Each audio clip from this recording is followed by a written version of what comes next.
Rule of law is the single point of our government. అదే విధంగా మీ మీద పెట్టుకోండి. ఒక నిమిషం, నేను ఇంకో విషయం చెప్తున్నానండి. నేను ఎలక్షన్కి ముందు ఎలా తిరిగానో ఎలక్షన్ తర్వాత కూడా అలానే తిరుగుతున్నా. ఇందాక నేను చెప్పాను, ఎలక్షన్కి ముందు నా మీద అనేక రకాలుగా సోషల్ మీడియాలో ప్రచారం చేసిన వాళ్ళు, లేదా మా ఇంటి మీదకి వచ్చి దాడి చేయడానికి ప్రయత్నం చేసిన వాళ్ళు, వీళ్ళందరూ ఎక్కడున్నారో నాకు తెలుసు, ఏం చేస్తున్నారో నాకు తెలుసు. కానీ నన్ను ప్రజలు ఎందుకు తిరువూరుని అభివృద్ధి చేయాలి అనే లక్ష్యంతో ఎన్నుకున్నారు.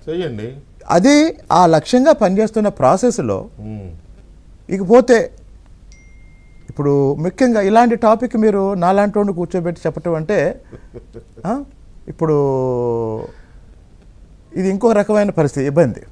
ఎందుకు అంటే నేను చెప్పాను కదా, ఒక సమస్య వచ్చి నలుగురు కార్యకర్తలు, అరే 20 సంవత్సరాలుగా తెలుగుదేశం పార్టీ జెండా కనపడితే కొట్టిన ఊర్లో, చంద్రబాబు నాయుడు గారు వెళ్తే రాళ్ళేసిన ఊర్లో, మా ఎంపీ కేసినేని చిన్ని గారు వెళ్తే రాళ్ళేసిన ఊర్లో నేను వెళ్ళి ఇల్లు తిరిగి ప్రచారం చేసి ఆ ఊర్లో మెజారిటీ తెచ్చిన తర్వాత ఈరోజు వాళ్లే ఊరు వదిలి వెళ్ళాల్సిన పరిస్థితి. నేను ఎవరి మీద దాడి చేయాల, ప్రజల్ని మార్చాను, వాళ్ళ తప్పులు చూపించాను, వాళ్ళ దుర్మార్గం ఏంటో చూపించాను. నేను చేసిన ఒకే ఒక పని ఏంటంటే వాళ్ళ అరాచకానికి ధైర్యంగా నిలబడ్డాను, ఎక్కడా కూడా తగ్గలేదు. అదేనండి, ధైర్యంగా నిలబడుతూనే గాంధీగిరి చేశారు. అది కదా. కాబట్టి నేను వారం రోజుల క్రితమే మీ అందరికి ఒక పేరు పెట్టా, పసుపు గాంధీలని.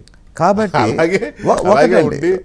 ప్రజల్ని నేను ఒక విషయం చెప్తాను, మంచిదే గాంధీగిరి మంచిది కాదు అని నేను అనడంలా, చట్టపరంగా ఒక్క నిమిషం.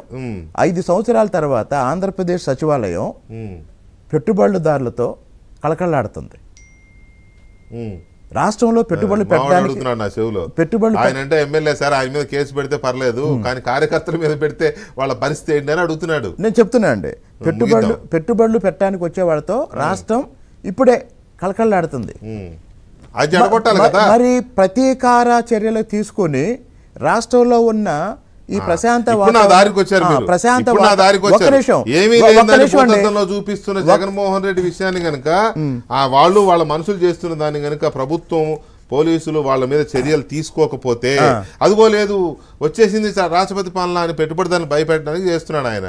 నేను ఒక్క ముక్కలో చెప్తానండి, ఒక్క ముక్కలో చెప్తాను.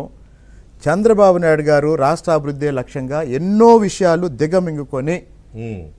దిగమింగుకొని పక్కన ఉన్న వాళ్ళకు కూడా తగ్గండి తగ్గండి తగ్గండి, ఓర్చుకోండి అని పదే చెప్పి ఒక దారిలో వెళ్తున్నారండి. లేదు, సరే ఒక్క నిమిషం అండి.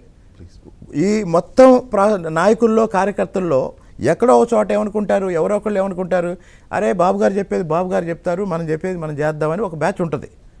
అలా కాకుండా ఒక్క నిమిషం అండి, నిజంగా మా పార్టీ మా ప్రభుత్వమే ప్రతీకార రాజకీయాలు చేయాలి అనుకుంటే జగన్మోహన్ రెడ్డి 5 నిమిషాలు తాడేపల్లిలో ఉండలేడు. 5 నిమిషాలు వెళ్ళమని చెప్పట్లా నేను. జగన్మోహన్ రెడ్డి గారు ఒక ఎమ్మెల్యే,